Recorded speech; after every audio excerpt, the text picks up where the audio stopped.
Hi, இன்றைக்கி வந்துட்டு மண்டேவோட evening routine பார்க்கலாம். ஒரு 5:30க்கு மேலே தான் வந்துட்டு விலாக் எடுக்கவே ஸ்டார்ட் பண்ணியிருந்தேன். டீ எல்லாம் குடிச்சு முடிச்சுட்டு அதுக்கப்புறமா தான் வந்துட்டு சாமிக்கிட்ட ரெடி பண்ணி விளக்கெல்லாம் ஏற்றி பூஜை வந்து முடிச்சிருந்தேன்.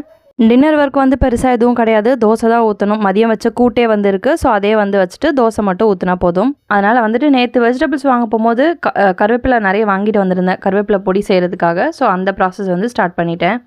கருவேப்பிலை வந்துட்டு உலர்த்திட்டு அதுக்கப்புறமா வறுக்கிறதுக்குலாம் டைம் இல்லை. ஸோ டைரெக்டாகவே வந்து உருவிட்டு நல்லா வந்து வாஷ் பண்ணிவிட்டு தண்ணி மட்டும் லேசாக ட்ரை பண்ணிவிட்டு அப்படியே கடாயில் போட்டு வறுத்து எடுத்துக்கிட்டேன் நல்லா உடையிற அளவுக்கு.